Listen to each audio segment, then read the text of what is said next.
Hello viewers, welcome to shine India 360 channel. Friends, మనము ఈ వీడియోలో డిసెంబర్ 23 రైతు జాతీయ దినోత్సవం సందర్భంగా ఈ వీడియో చేయడం జరుగుతుంది. చాలా ఇంపార్టెంట్ వీడియో ఫ్రెండ్స్. ఎవరు కూడా లాస్ట్ వరకు స్కిప్ కాకుండా జరిగింది, ఎందుకంటే మనకు తెలియని విషయాలు చాలా ఉన్నాయి. సో అసలు డిసెంబర్ 23 జాతీయ రైతు దినోత్సవంని ఎవరి పేరు మీద సందర్భంగా జరుపుకుంటారో ఈ వీడియోలో క్లుప్తంగా ఉంది. సో జాతీయ రైతు దినోత్సవం వచ్చేసి ప్రతి సంవత్సరము డిసెంబర్ 23వ తేదీన ఎవరి జయంతి సందర్భంగా జాతీయ రైతు దినోత్సవం జరుపుకుంటారు అంటే శ్రీ చరణ్ సింగ్ పేరు మీద సో జాతీయ రైతు దినోత్సవాన్ని జరుపుకుంటారు. శ్రీ చౌదరి చరణ్ సింగ్ వ్యక్తి పేరు వచ్చేసి శ్రీ చౌదరి చరణ్ సింగ్. జననం వచ్చేసి డిసెంబర్ 23, 1902లో ఇతను జన్మించడం జరిగింది. సో మరణం వచ్చేసి 29 మే 1983. రాష్ట్రం వచ్చేసి ఉత్తరప్రదేశ్. సాధారణ రైతు కుటుంబంలో ఇతను జన్మించాడు. సో ఇతని శ్రీ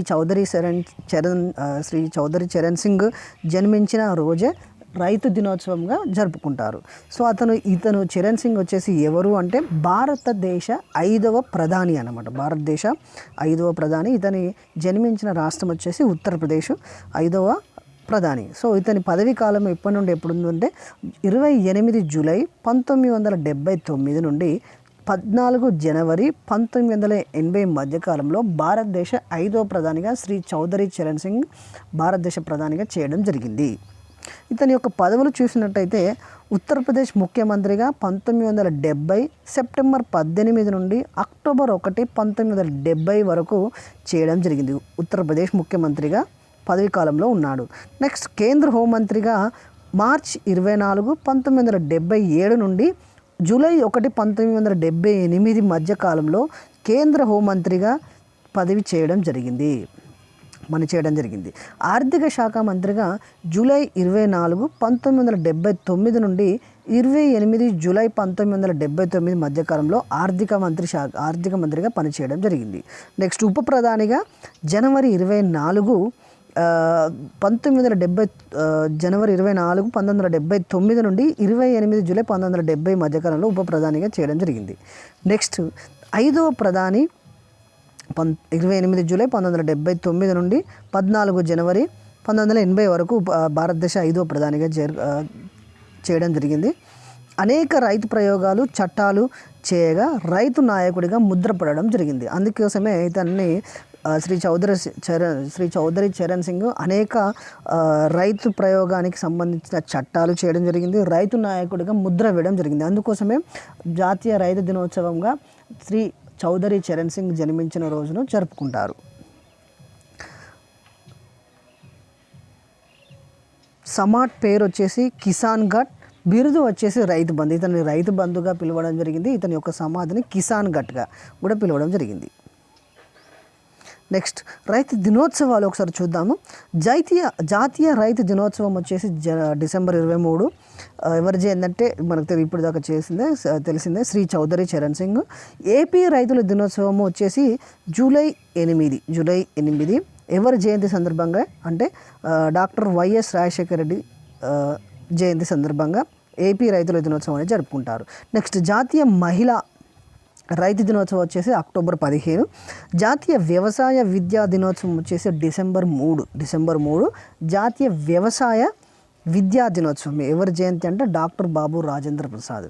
నెక్స్ట్ వ్యవసాయ ఉత్పత్తులలో ప్రపంచ దేశాల్లో భారతదేశము 3వ స్థానంలో ఉంది. సో ఇంపార్టెంట్ క్వశ్చన్, వ్యవసాయ ఉత్పత్తుల్లో ప్రపంచంలో భారతదేశం ఎన్నో స్థానంలో ఉందంటే 3వ స్థానంలో ఉంది. వ్యవసాయ ఉత్పత్తుల్లో ప్రపంచ దేశాల్లో భారత్ 3వ స్థానంలో ఉంది. నెక్స్ట్ అనేక వ్యవసాయ ఉత్పత్తులు రికార్డు చేసే దేశాల్లో యుఎస్, చైనా, బ్రెజిల్, ఇండియా, రష్యాలు ఉన్నాయి.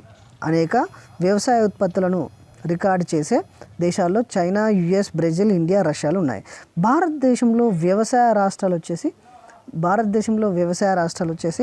పంజాబ్, హర్యానా, మధ్యప్రదేశ్, ఉత్తరప్రదేశ్, ఆంధ్ర అండ్ తెలంగాణ భారతదేశంలో వ్యవసాయ రాష్ట్రాలు.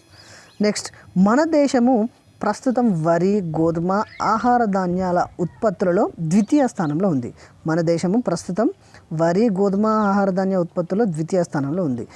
పప్పు దినుసుల పంటలలో ప్రపంచంలో ప్రథమ స్థానంలో ఉంది. భారతదేశము పప్పు మరియు దినుసు పంటలలో ప్రపంచంలో ప్రథమ స్థానంలో ఉంది. నెక్స్ట్, జాతీయ ఆహార భద్రతా చట్టము ఏ సంవత్సరంలో చేశారంటే 2013 సంవత్సరంలో చేశారు జాతీయ ఆహార భద్రతా చట్టము. Next, the global sugar index, the global hunger index వచ్చేసి 2020 ప్రకారము భారతదేశంలో 107 దేశాలు 94 ర్యాంకులో ఉంది.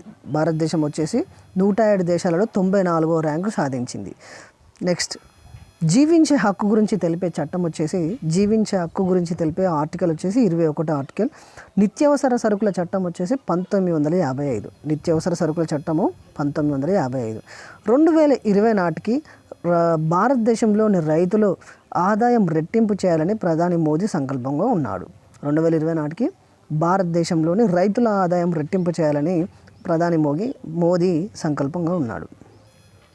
నెక్స్ట్ చూద్దాము, పివి నరసింహారావు వర్ధంతి కూడా డిసెంబర్ 23. అదే అందరికీ తెలిసిన విషయమే. ఈ వ్యక్తి పేరు వచ్చేసి శ్రీ పాములపర్తి వెంకట నరసింహారావు. పూర్తి పేరు వచ్చేసి పాములపర్తి వెంకట నరసింహారావు. ఇతని యొక్క జననం వచ్చేసి జూన్ 28, 1921. జూన్ 28, 1921. సో మరణం వచ్చేసి 2004 డిసెంబర్ 23. 2004 మరణము. వర్ధంతి. రాష్ట్రం వచ్చేసి తెలంగాణ, వరంగల్ జిల్లా, నరసంపేట మండలము, లక్నెపల్లి గ్రామము. సో ఎడ్యుకేషన్ వచ్చేసి LLB.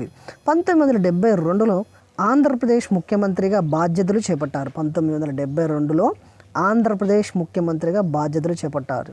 వన్యప్రాణి సంరక్షణ చట్టం కూడా ఇతని హయాంలో రావడం జరిగింది 1972లో. ప్రత్యక్ష ఆంధ్ర ఉద్యమ నేపథ్యంలో 1973 జనవరి 18న పివి రాష్ట్ర తొలి ముఖ్యమంత్రి పదవికి రాజీనామా చేశారు. రాష్ట్రంలో రాష్ట్రపతి పాలన విధించారు. సో ఇతను ప్రధానిగా 1991 నుండి 96గా చేయడం జరిగింది ప్రధాని. రాజీవ్ గాంధీ హత్యానంతరం జరిగిన ఎన్నికల్లో కాంగ్రెస్ సంపూర్ణ మెజారిటీ సాధించింది. ప్రధానిగా పివి పేరును కాంగ్రెస్ పార్టీలోకి అందరూ ప్రతిపాదించడం జరిగింది. పివి నరసింహారావు ప్రధానిగా ఉన్న కాలం వచ్చేసి 1991 నుండి 96. నెక్స్ట్, ఇతను ముఖ్యమంత్రిగా చేసింది 1972లో ఆంధ్రప్రదేశ్ ముఖ్యమంత్రిగా బాధ్యతలు చేపట్టారు. వన్యప్రాణి సంరక్షణ కూడా ఇతని హయాంలో రావడం జరిగింది, అది 1972లో. నెక్స్ట్, ప్రధానిగా బాధ్యతలు చేపట్టిన 6 నెలలకు కర్నూలు జిల్లా నంద్యాల ఎంపీగా పోటీ చేసి గెలుపొందారు.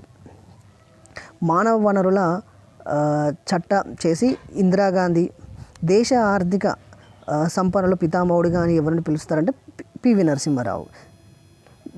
దేశానికి తొలి ఏకైక తెలుగు నాయకుడు కూడా పివి నరసింహారావు. సో ఫ్రెండ్స్, ఇది జాతీయ రైతు దినోత్సవం వచ్చేసి డిసెంబర్ 23. పివి నరసింహారావు వర్ధంతి కూడా వచ్చేసి డిసెంబర్ 23లోనే రావడం జరిగింది. సో అందుకోసమే శ్రీ చౌదరి చరణ్ సింగ్ రైతుల కోసం అనేక చట్టాలు చేయడం జరిగింది. సో అందుకోసమే ఆ రోజును డిసెంబర్ 23వ తేదీన జాతీయ రైతు దినోత్సవంగా పేర్కొనడం జరిగింది. సో ఫ్రెండ్స్, ఇది అన్నమాట మనకు చాలా ఇంపార్టెంట్ మ్యాటర్ డిస్కస్ చేసుకున్నాము. ఈ వీడియో కనుక మీకు నచ్చినట్లయితే మీ ఫ్రెండ్స్కి షేర్ చేయండి, లైక్ చేయండి. సో మరొక వీడియోతో మళ్ళీ ముందుంటాం friends. Thank you friends, and nice day. Bye.